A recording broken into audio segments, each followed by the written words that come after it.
앞서 보신 대로 미국과 중국이 조금 전 1단계 무역 합의에 최종 서명했습니다. 이제까지 쟁점이 됐던 내용들이 어떻게 정리됐는지, 또 우리 경제에는 이번 합의가 어떤 영향을 미칠지 취재 기자와 함께 자세히 짚어보겠습니다. 오수영 기자 나와 있습니다.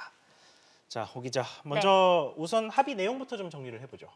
네, 우선 요약을 해보면 중국은 농산물을 포함해서 미국산 제품을 2년간 2천억 달러어치를 구매하기로 했고, 또 미국은 대중국 추가 관세를 원래는 부과할 거였는데 철회를 하면서 기존 관세 중 일부 제품에 대한 관세율도 낮추기로 했습니다. 예. 미국은 당초 지난해 12월 15일부터 부과할 예정이었던 중국산 제품 1,600억 달러어치에 대한 관세를 부과하지 않기로 했습니다. 또 다른 1,200억 달러 규모의 중국 제품에 부과를 해왔던 15%의 관세율은 7.5%로 줄이기로 했습니다. 다만 2,500억 달러 규모의 중국 제품에 부과를 해왔던 25%의 관세율은 그대로 부과하기로 했습니다.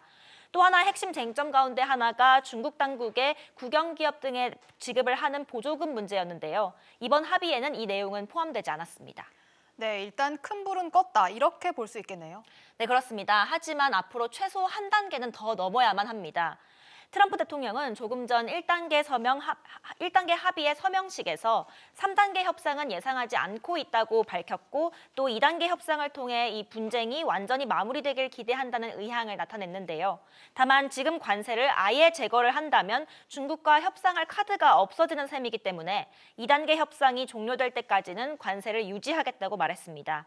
시진핑 중국 국가주석도 류허 중국 부총리가 대독한 친서를 통해서 다음 단계에서 양측은 진정으로 합의를 이행하고 또 긍정적인 영향을 최대한 활용해야 한다고 강조했습니다. 1단계 합의안에는 중국이 합의 사항을 제대로 이행하지 않을 경우에 미국이 일방적으로 관세를 재부과할 수도 있는 이른바 스냅백 조항도 포함된 것으로 알려졌습니다. 이와 관련해서 스티븐 무누신 재무장관은 대통령은 추가적 관세를 부과할 능력이 있다 이렇게 말했습니다. 또 피터 나바로 미 백악관 무역제조업 정책국장은 합의 사항이 제대로 지켜지지 않을 경우 90일 이내에 관세를 재부과할 수 있으며 중국 측은 이에 대해서 보복하지 않기로 했다고도 밝혔습니다. 네, 그래서 관심은 앞으로의 협상들이 어떻게 진행되느냐 쪽에 좀 쏠려 있는 것 같은데 남은 절차는 어떻게 됩니까?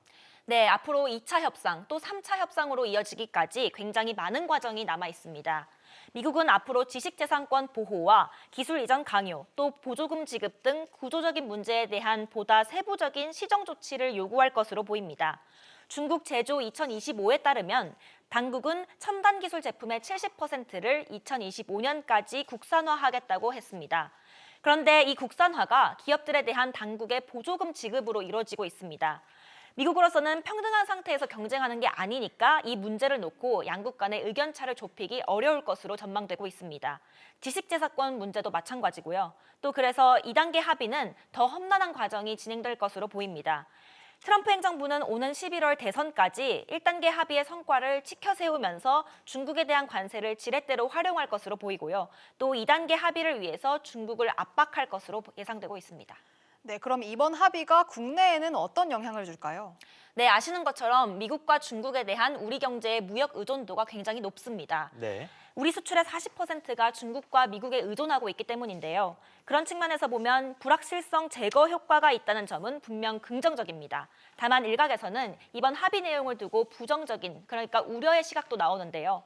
이창용 국제통화기금 IMF 아시아태평양 담당 국장은 중국이 미국산 제품의 수입을 늘리고 다른 국가에 대한 수입을 줄일 경우에는 한국의 수출이 부정적인 영향을 받을 수도 있다, 이렇게 분석했습니다.